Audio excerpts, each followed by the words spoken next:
ইফতারে বেঁচে থাকা ২ টুকরো কমলা খাওয়ায় এতিম কিশোরকে মধ্যযুগীয় নির্যাতন। পলাতক অভিযুক্ত শিক্ষক। হাসপাতালের মেঝেতে ব্যথা আর যন্ত্রণায় কাতরাচ্ছে ইয়াতিমখানার কিশোর সাগর হোসেন।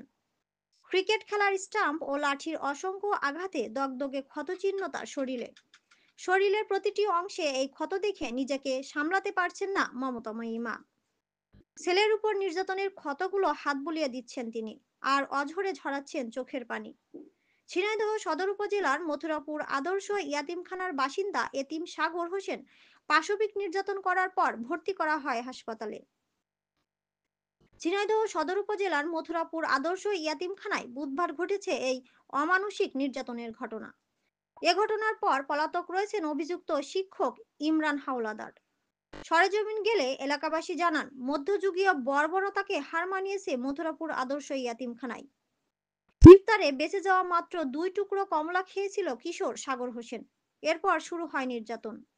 দড়ি দিয়ে হাত পা বেঁধে, ক্রিকেট খেলার স্টাম্প ও গাছের ডাল দিয়ে বেধড়ক মারপিট করা হয়েছে।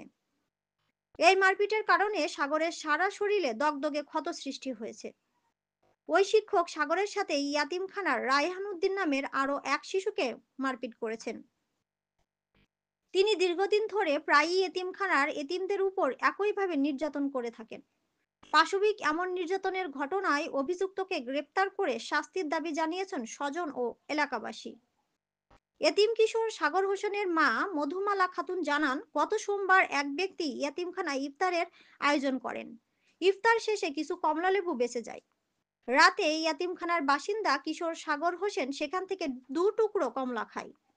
এ কারণে আজ বুধবার ফজরের নামাজ শেষে তাকে দড়ি দিয়ে হাত পা বেঁধে মেহগনি গাছের ডাল এবং ক্রিকেট খেলার স্টাম্প দিয়ে বেধড়ক মারপিট করেন শিক্ষক ইমরান হাওলাদার। মারপিটে সাগর গুরুতর অসুস্থ হয়ে পড়লে স্থানীয়রা তাকে খবর দেয়। পরে তারা তাকে উদ্ধার সরি, করে আবার ঝিনাইদহ আবার সদর বলেন। হাসপাতালে ভর্তি করেন। এ ঘটনার পর থেকে পলাতক রয়েছেন অভিযুক্ত শিক্ষক ইমরান হাওলাদার। তিনি অভিযুক্ত শিক্ষক ইমরান হাওলাদারের গ্রেপ্তার করে দৃষ্টান্তমূলক বিচারের দাবি জানান। ইয়াতিমখানার সুপার জাহিদুল ইসলাম বলেন, ঘটনাটি অনাকাঙ্ক্ষিত। এতিম কিশোর সাগরকে এভাবে মারপিটের ঘটনায় মাওলানা শিক্ষক ইমরান হাওলাদারকে বরখাস্ত করা হয়েছে। ঘটনার পরপরই তিনি পালিয়ে গেছেন। তার বিরুদ্ধে নির্যাতিত সাগরের মা বাদী হয়ে ঝিনাইদহ সদর থানায় অভিযোগ দিয়েছেন। ঝিনাইদহ সদর থানার ভারপ্রাপ্ত কর্মকর্তা ওসি আব্দুল্লাহ আল মামুন জানান, এ ঘটনায় তারা ওই শিক্ষককে ইয়াতিমখানা থেকে বরখাস্ত করেছেন। কর্তৃপক্ষ সাগর নামের ও ছেলের মা থানায় অভিযোগ দিয়েছেন। অভিযোগ পাওয়ার পরপরই পুলিশ ঘটনাস্থলে যায় এবং অভিযুক্ত শিক্ষককে গ্রেপ্তারে চেষ্টা চালিয়ে যাচ্ছে।